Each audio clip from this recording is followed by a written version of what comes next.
Hey James, why do so many people lease cars from you? That's a good question, Scott. You know, smart buyers today are leasing more and more than ever before. And there's a number of reasons. One, a lot of options.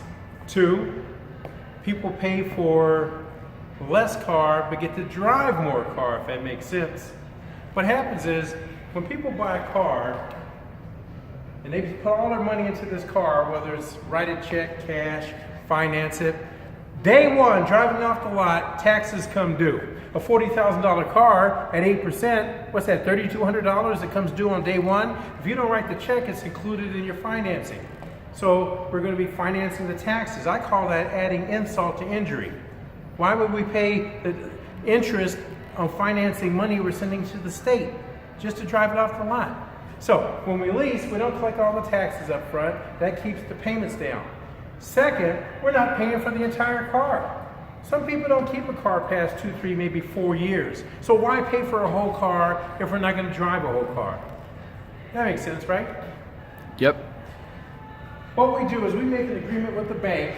We say, look, I'm going to drive this car for maybe 3 years, maybe 4 years. Some people even 2 years. They know they're not going to keep the car. So why pay for the whole car? We're going to pay for a portion. And at the end of the term, let's say 3 years, then we let the bank know, what do we want to do? Do we want to keep it? Do we want to trade it?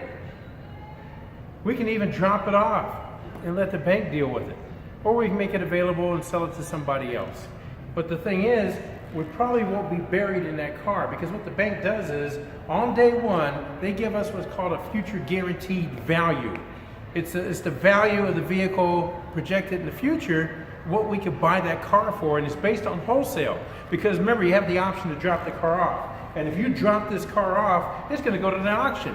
And when it goes to the auction, someone's going to buy it at a wholesale price. That means you get the first option to buy that vehicle wholesale. So for that reason, some people will advertise the vehicle at a retail price, maybe $1,000, $2,000, $3,000 over the buyout, the residual, which is still lower than they'll find it on a used car lot. So that for one day they get to be in the used car business profitably. But we can trade the car in, we can sell the car, we can drop it off, which isn't advised, because in most cases you do have that equity built in, because they've projected the buyout based on wholesale value. So it puts you in a pretty good position. Now, a lot of people are financing cars and they're putting the taxes and the fees in there, and they wonder why on even a 6-year loan they're still buried in the 3rd and 4th year.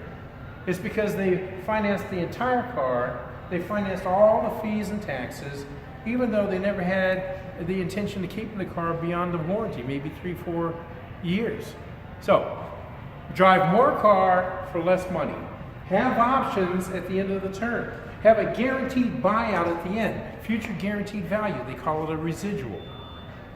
Some people say, well, what about the miles? Yes, you can put miles on the car. It's allowed. And you can even tell the bank how many you're going to drive. 7,500, 10,000, 12,000, 15,000, 20,000. People say, well, what if I go over on the miles? That's okay. But the bank really only cares if you bring the car back and drop it off. If you trade it, sell it, or decide to keep it, which is one of your options, I didn't talk about that, you can actually keep the car. You can buy it out at the guaranteed future value, which is going to be wholesale. All you have to do is let us know, I want to keep the car. Fantastic, we're going to set it up, you'll continue to make your payments, and when the car is paid off, you receive a title. The same as if you'd signed up for a 5, 6, or 7-year auto loan. It's just that you have the options at some point, maybe 3 years, that you can tell us what you want to do. I think of it as a 3-year test drive. What do I want to do? I don't know, but if you give me the option of halfway through most car loan terms to keep it, trade it, sell it, or drop it off, I like that better. That's a better plan. So just real quick to recap, drive more car for less money. Why send all of the taxes to the state just to drive the car off the lot? They're not even in the car business. All they do is they tax each payment. So a $300 a month payment, $324. Drive more car, less money, don't send all that tax money to the state. Have options, trade, sell, drop it off. It's up to you. You can even keep the car. It just makes sense. Smart money goes into leasing. Why would you pour all your hard-earned cash into a vehicle that's guaranteed to go down in value? See, smart people, they don't put their money in guaranteed to depreciate assets. And that's what happens when you buy a car, guaranteed to go down in value. Also, I heard a financial planner talking, technologies, especially safety technology, is advancing so fast, he advises all of his clients to lease.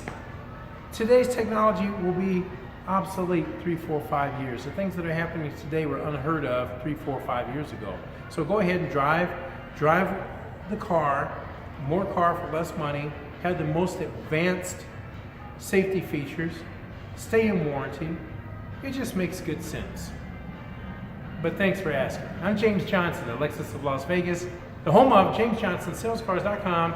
Give me a call if you have any questions about leasing, you want to come and drive a car, or chat live from JamesJohnsonSalesCars.com. Hashtag James Johnson Sells Lexus.